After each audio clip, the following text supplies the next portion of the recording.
Let's see the details behind this Spider-Man.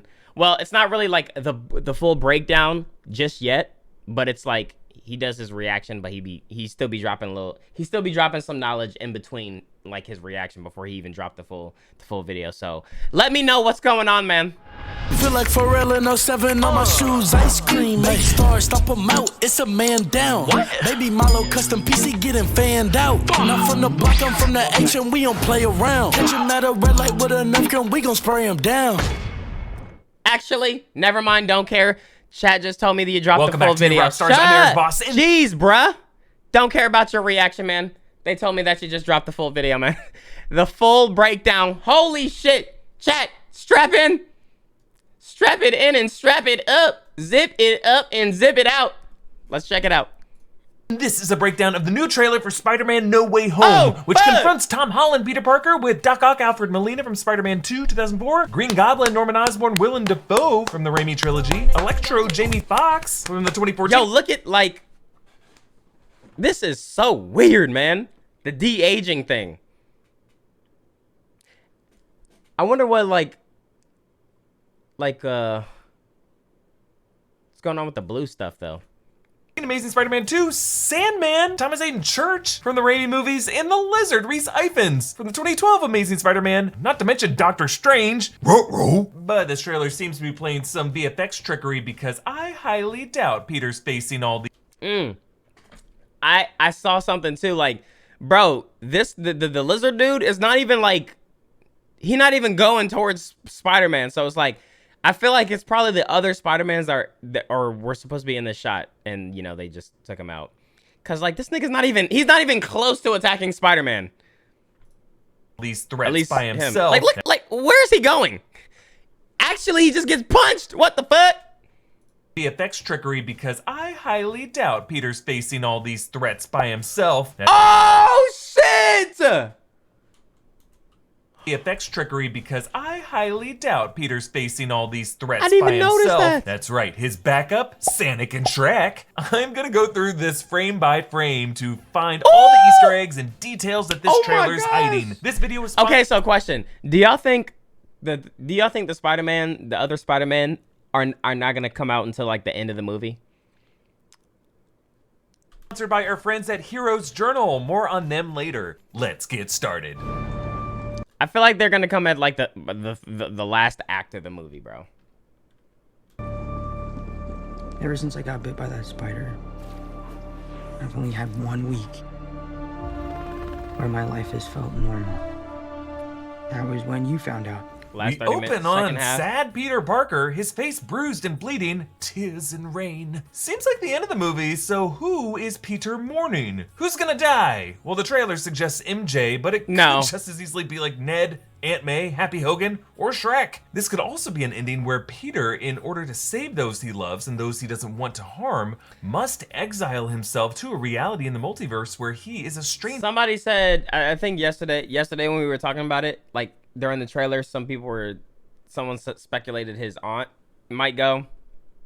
And I mean, for him to look so devastated, I feel like I feel like it's somebody that he knows, somebody that he has a deep connection with. It might be the aunt, bro. It high-key might be the aunt, because if it's one of the Spider-Mans, like, especially if the other Spider-Man come towards the later part of the movie, I don't think he's gonna be looking this distraught over that. With it might be his No Way aunt. Home, where it rains a lot, called Seattle. Peter tells MJ that the week between her finding out that he was Spider-Man and Far From Home, and Mysterio and J. Jonah Jameson outing him in the post-credit scene of that movie, was his one normal week ever since the spider bit him. Now, this is only the second time Peter has mentioned his spider bite. An origin we never actually saw in the MCU, just kind of glossed over in Homecoming. You got bit by a spider? Can it bite me? Well, it probably would have hurt, right? You know what, whatever. Even if it did hurt, I'll let it bite me. Maybe. Fucking carrying books to class, bro. So No Way Home could finally be the film the MCU flashes. Bro, y'all remember when y'all had to carry, well, some of y'all are still in school. You had to carry books to class, and it's like, if you left a book in the locker, the teacher wouldn't let you go back to your locker to get it, and you'd be like, you get in trouble. That happened to me plenty of times. Like, yo, just let me go back to my locker, bro. Like, this is bullshit. And then my teacher had the nerve to be like, no, this shows you to be responsible for when you get out to the real world. You always got to be prepared. My locker is right across the class, bro. back to the exact circumstances of Peter's spider bite, especially if this movie does introduce him to the Tobey Maguire and Andrew Garfield versions of the character, whose bites and web slinging abilities took alternate forms. Peter and MJ swing past J. Jonah Jameson's Daily Bugle broadcast until it switches to his own face half-mast with Public Enemy number 1. Number 1? Does no one care that Nexus witches exist? It was an L Just go teacher. talk to those survivors in Westview, or to Mr. Dell. You know, being a man of science, witches.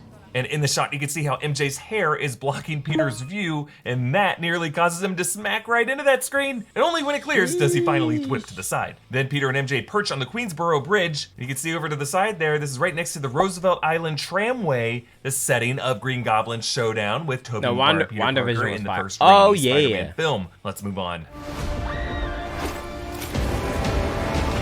When you botched that spell where you wanted everyone to forget the Peter Parker Spider-Man,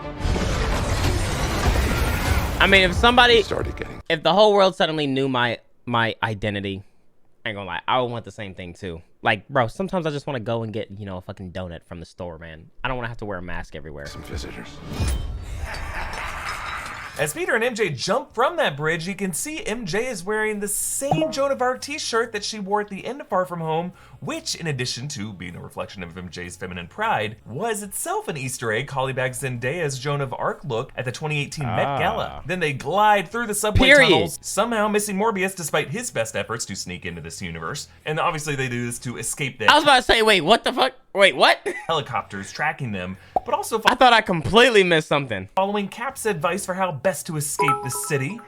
You take them through the basement or through the subway. You keep them off the streets. Someone's been watching his Cap PSAs. And then as they nearly run into a train for a brief second, the train screen flashes red and the M train. That's right, Spider-Man narrowly avoided the Mephisto train. Oh my God. Run all you want, Spider-Man. We all float down here. Nah, R.I.P. your earbuds. The M line actually runs through Queens, so this train is likely coming from Queens, and Peter's just trying to get home. But there's no way home, thanks to Mephisto. Now, you'll notice Benedict Cumberbatch's audio sounds stitched together here. When you botched that spell where you wanted everyone to forget the Peter Parker Spider-Man, As many of his off-screen lines actually said. This fucking chat is... Yo! Oh shit. What happened? Huh? What happened? What? Sing your story. Nothing. I'll tell you after. Okay. Hey y'all. Sorry I didn't stream today. I'm gonna try to do it later. Love you. Love you too. That ass. All right. Sound in this trailer. there are others out there. We need to send them back. They're starting to come through, and I can't stop them. This is the first time for me in the Marvel Universe. This is the first time for me in the Marvel Universe. I am guessing that Cumberbatch is just so fluid with his line reads, with more revelatory terms bleeding into the trailer dialogue, making it harder to cut around. Now, the from behind shot of Peter shows him wearing a dark blue jacket, clearly a different scene than the shot of Peter with the plaid shirt when the spell occurs. Him in the jacket actually matches with the shot of the first trailer where the lizard was swiping at Peter, so Doctor Strange may have actually caught the lizard on his own while Peter was dealing with Doc Ock and Goblin on the bridge. We see more of the exact moment that Peter tampers with the spell, causing the golden bands to tremble and then explode outward. And again, there are 4 of these bands, maybe for each of the 4 universes that get crossed over in this movie: the MCU, the Raimiverse, the Webverse, and the Venomverse. And as they illuminate the room, you can see that the blue murk that previously surrounded them dissipates. Presumably that was going to be the cold and drowsy humor that Doctor Strange was trying to conjure to just simply erase people's memories. But now the golden reality warp bands tear the room to pieces around them. Now that we've seen Venom Let There Be Carnage, that movie's post-credit scene seems to be showing a similar... Well, if you haven't seen the movie, spoiler alert. Yeah, honestly, you don't even need to see the movie. You just need to see the ending of... You just need to see the ending shit, okay? So, be prepared. Close your ears. Similar process. A bright golden light fills the room, and then reality warps the room's decor. That could explain why we have all these random odds and ends in this dungeon. Okay, you should be good now. You should be good to watch now. Later on. It's just a bunch of crap that got redecorated after the reality warped. I've compared this imagery to Wanda Maximoff's reality warping in WandaVision, and I still believe Strange might be under Wanda's spell, which is clearly what WandaVision was setting up and could explain why Strange so willingly helps Peter warp reality. Yo, I really hope what happens, like, I really hope the stuff that happens in the show does contribute, even if it's like I hope it does contribute a little bit in the movies. The only reason I'm saying that is because I actually watched the shows. But so far, the stuff with Loki about how he was the reason why reality, like the shit broke or whatever. They said that, but then they're making it that this shit is breaking because Spider-Man asked Doctor Strange to make everybody forget. It does? But then why did he say that because... I guess they're all responsible? Because it seemed like they were making another reason for why everything is breaking. It's all three?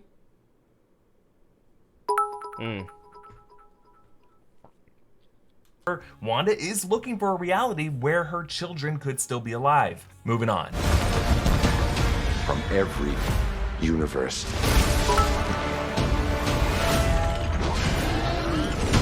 That's so fucking hard.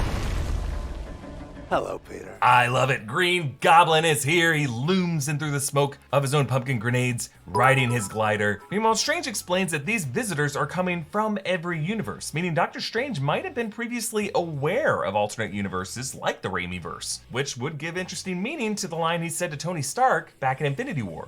Protecting your reality, douchebag. Then Electro's bolts blast through the ground toward Peter, who wears this new black and gold suit. Like this suit's kind of a mess. Black There's Panther. loose wires poking out, duct tape all over the place. Actually, later you can see MJ and I didn't Ned even are notice there was like duct tape and shit. What the fuck? on a smartphone duct taped to his chest, apparently FaceTiming all this. I am guessing What? this mission might be to catch Electro, and they have to do it in a way without Peter's Iron Spider armor, maybe by turning his old suit in. Yeah, that's gonna be cool. That's gonna be funny as fuck too. FaceTiming They're all on this? FaceTime I'm guessing watching this this shit? mission might be to catch Electro, and they have What to do the it in a way fuck? without Peter's Iron Spider armor, maybe by turning his old suit inside out, so all the wiring is now exposed. Or maybe his nanotech suit can't be relied on after he ran into Doc Ock. Or this could just be a new suit that they rigged up to be more resistant to high voltage. Let's move on to the next clip. You're not Peter Parker. Ah yes, license plates. So I pointed out in past videos how the cars on this bridge seems to have specific license plates that could be pointing to specific comic IRL book streamer. issues. Something Spider-Man director John Watts actually does in all of his movies. Here, Doc Ock and Peter pass a plate reading JND79WN, which doesn't seem to directly translate to anything in particular, unless maybe you try to stretch J and D being for Jessica Drew, Spider-Woman, who did first appear in Marvel Comics in 1976, but Loki made the multiverse exist again. Now Doctor Strange is breaking it. later, here is a clearly overt one. Yo, is there timelines and the multiverse, those are the same, like that's the same thing, right? Cuz he made branching timelines. Loki made branching timelines, right? They're different. Okay, so he made branching timelines and then Doctor Strange fucked up the multiverse.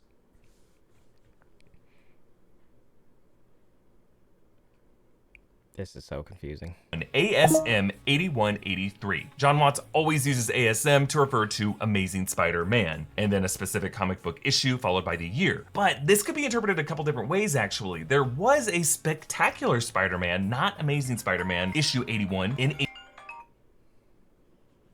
Yo, what is going on, man? Yes, timelines and multiverse is the same. Chat saying no, it is the same. L, it is. Wait, like, literally because there's different timelines, and yes, it's the same. The multiverse is the same way. Multiverse means that there is because remember, Loki is set like like in the first Avengers, which is why Strange would know about it now, because again, like this is after that. So it's existed the whole time that we've been watching these movies, but we just hadn't learned about it yet. Okay. If that makes any sense. No, yeah, so, I get yes, it. It is like that. It's a multiverse. It's the same thing because it's a different reality. It's a different timeline because it's a different reality. For example, when you watch the show What If, it's referred to as like the timeline, multiverse, same thing. Because again, like that's what it is. Timelines equals different realities, which is the multiverse. So yes, it's the same. Yes. Everyone's saying no. L, you are wrong. Love you, bro. All right, love you too. Okay, I mean, I think I understand it. I get that. 83, which mixes up Spider-Man with Cloak and Dagger, Punisher, and a certain bald baddie who's gonna come stomping into the MCU soon. Because they would, and what if they were saying that though? They were like, in this timeline or in this universe, like this would happen if the timeline, if it's like, they was kind of like interchanging that. Kingpin. Yes, I have theorized that Kingpin, Wilson Fisk, could be revealed in Hawkeye and could be the 6th villain of the Sinister Six. I'm not gonna lie though, like, all these people have like enhanced power and things like that, but then again, I don't know much about the. Ain't Kingpin just a big nigga? Ain't he just a big nigga? Like, is it something in his bones or something? Or like, do he got something crazy? Because he's just a big nigga. He's not threatening, to be honest. Unless you're fucking blind. Which is why he was a nemesis today. I'm just saying, like, bro, we see all these niggas, and then it's Kingpin.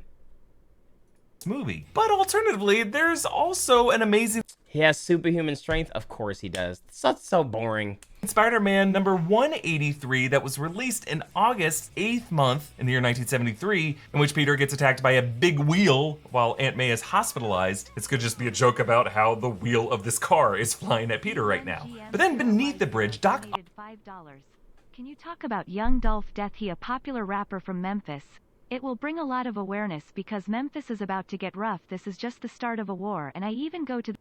Nigga. It's literally been posted on every fucking outlet, and I already talked about it. You niggas just... Yo. Jesus Christ, man. I am watching fucking Spider-Man breakdown, bro. I am watching the Spider-Man breakdown. I can't enjoy anything, bruh.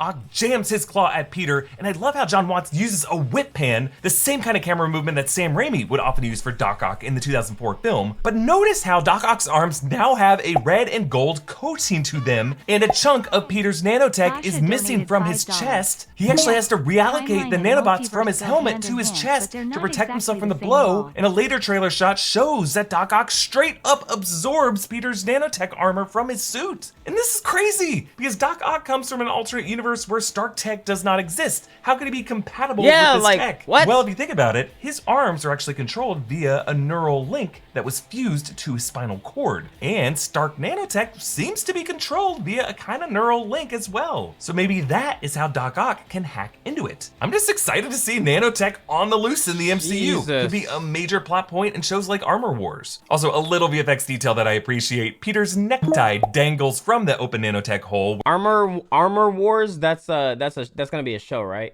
Where his chest is, but as that nanotech shifts and seals that a hole, movie? it tucks the necktie back in. Meanwhile, show? when Okay. Tom Holland's face is revealed, Doc Ock says, You're not Peter Parker. answering our questions from the first trailer as to why Doc Ock would see this version of Spider-Man and recognize him as Peter from his universe. It's just because Doc Ock saw someone, I guess, who looked like Spider-Man and assumed that would be Tobey's face underneath. But what I like about this line is it does confirm the existence of a Tobey Maguire Peter Parker somewhere in this merged Spider-Verse and makes his cameo even more likely. Let's move on. I'm sorry, what was your name again? Dr. Otto Octavius.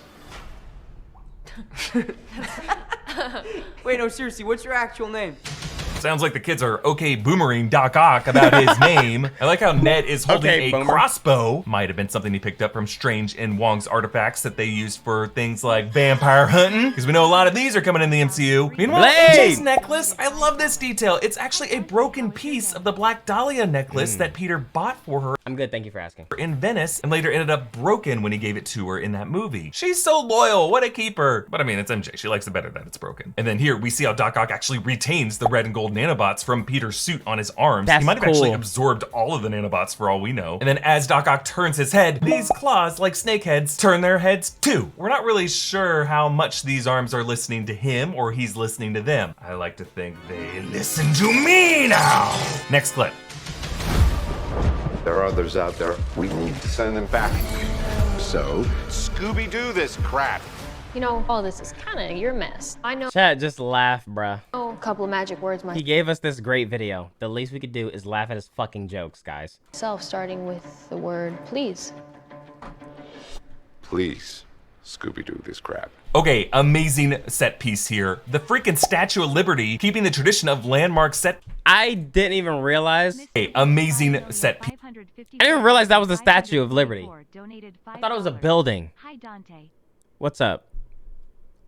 That's crazy. Piece here. The freaking Statue of Liberty, keeping the tradition of landmark set pieces like the Washington Monument, the Venice Grand Canal, Tower Bridge in London, but now with huge cranes over it attaching a massive Captain America shield. That's fire, You can though. see a banner hanging from the scaffolding reading Lady Liberty, the newest Avenger, and you can actually see those words on a bus stop ad for it later on. Now, we just saw Liberty Island used as an example of how the world has gone to crap during the blip with all the loose boats moored up to it, but now it seems as though the government is using Lady Liberty as a way of celebrating the Avengers' victory. For when Cap stood his ground facing the abyss and found backup from opening portals behind him, as we pray Peter Parker will receive some backup from other Peters in this scene. If you remember, this was kind of foreshadowed in Far From Home when Mysterio's illusion trapped Peter in a snow globe where the Statue of Liberty rose up beside him. And earlier, Peter stood among giant statues of his fallen Avenger heroes with him standing on a giant Captain America shield. Now, of course, using the Statue of Liberty as a final battle set piece has been something that pretty much all superhero movies have avoided because it was done back in one of the first big Marvel movies, X-Men in 2000, which is the Marvel movie where Kevin Feige got his start as an associate producer. We're coming full circle with that. And I think there's a deliberate reason for that. I'll get to it at the end of the video. Getting the answers to these questions is quite a quest for me. Yes, I feel like I'm on my own Campbellian hero's journey. And in my own life, I like to document my progress by staging it this way. And an awesome new thing to help me do that is Hero's Journal.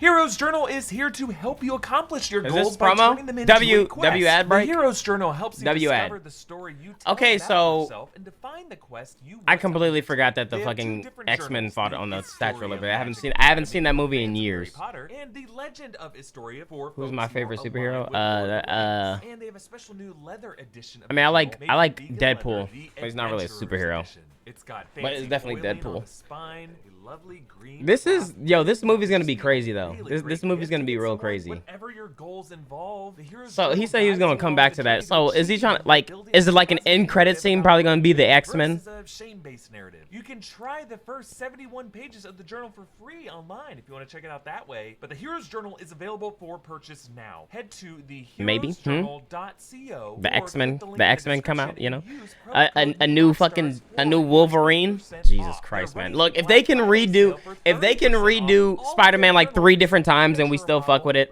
I'm pretty sure they can redo another, you know, another Wolverine.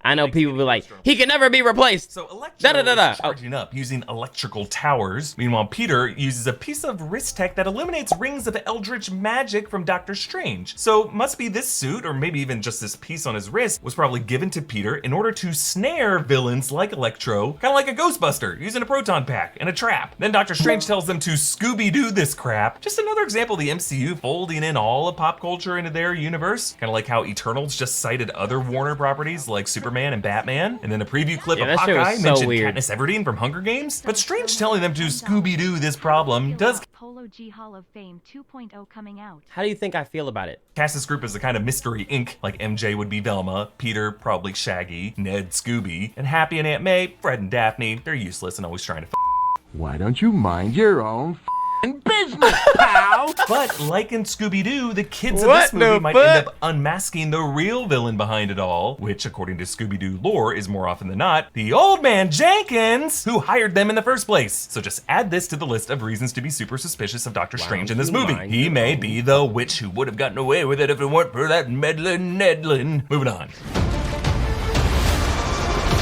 You're flying out into the darkness to fight ghosts. What do you mean?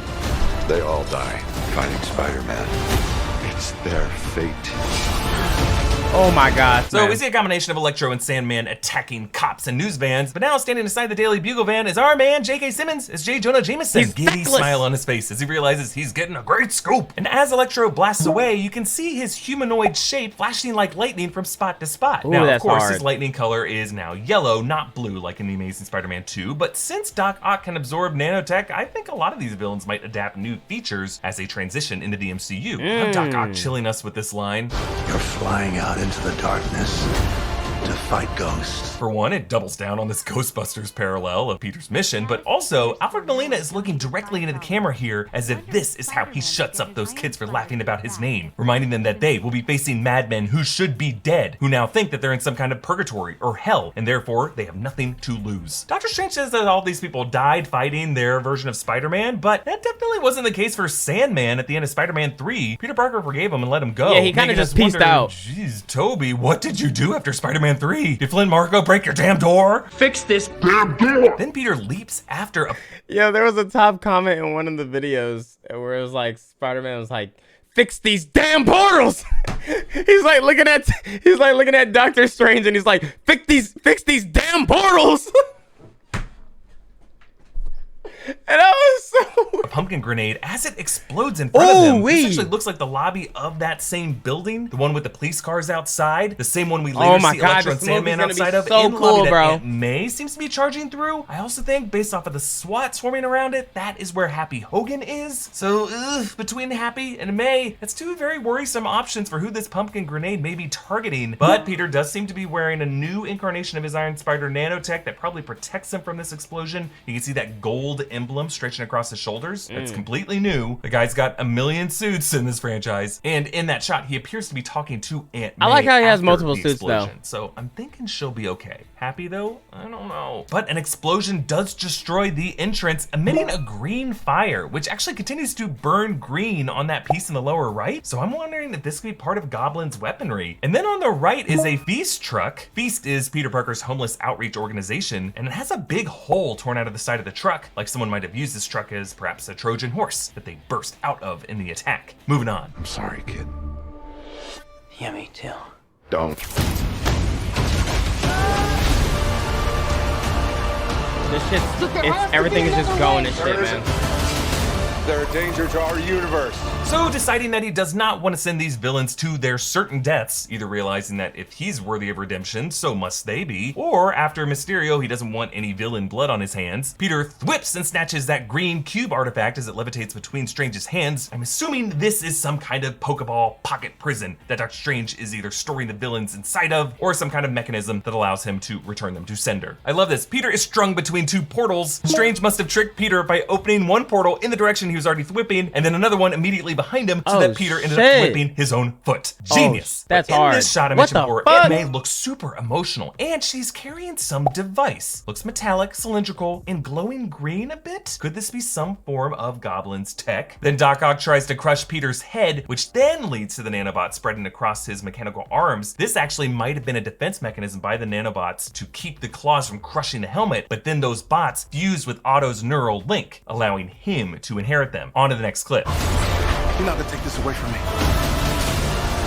Peter, you're struggling to have everything you want while the world tries to make you choose. So Peter swings through the scaffolding at the base of the Statue of Liberty, but you'll notice the statue is bronze colored, not the green color we know today. And that's because when the statue was originally assembled in France in the 1880s, its copper plating made it a dull brown color. And then over the next 30 years, it oxidized green, the color we now know it as. So maybe this statue is actually restored as part of its newest Avenger redo. Actually, in shots of Peter perched on the crown, you can see streaks of green in those spikes as if this oxidation was being scrubbed off. Then we get our first clear look at Jamie Foxx as Electro. He wears this chunky gear that seems to help conduct the electric current, and it all seems to be stemming from looks like a cutscene out of a game, bro. bro. Looks like an arc reactor, like a spare one from Stark's tech. Just be another piece of Stark tech that one of these Spidey villains could hijack and repurpose. He does seem to fire a powerful blast that seems like it's a mixture of repulsor blasts. And then I love this, as the electricity courses over his head, it makes the yellow starburst shape of Electro's classic spark mast from the comics. Then we get a nice close-up of Green Goblin on his glider, as well as a quick flash of a Goblin without his helmet, wearing flight goggles. I'm just thinking this is a blurry Willem Dafoe face, because if alternate Goblins or Hobgoblin was in this movie, I don't think they would reveal James Franco or Dane DeHaan Goblin in a shot like this. But you'll notice he drops in with a swarm of razor bats. You remember those nasty things from the first Raimi film. And then a DODC SWAT unit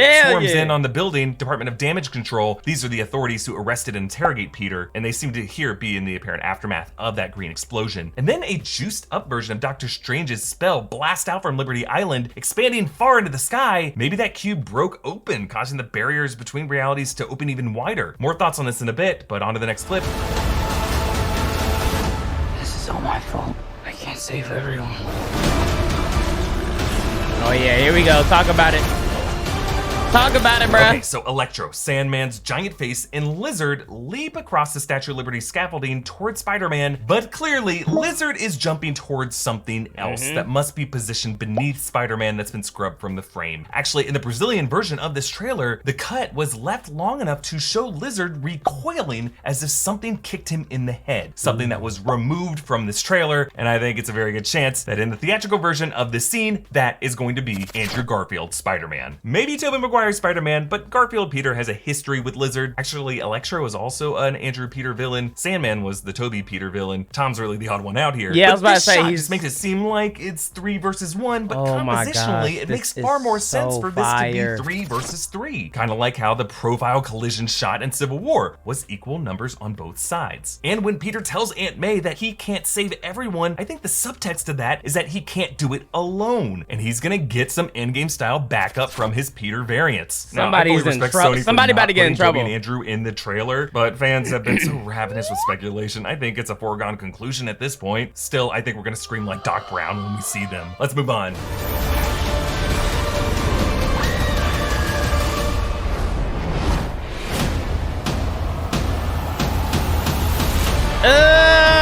This is a good ass trailer though. So the giant Captain America shield crashes through the scaffolding, causing Ned and bro, MJ we to know lose homie. We know homie's gonna come through and save her, bro.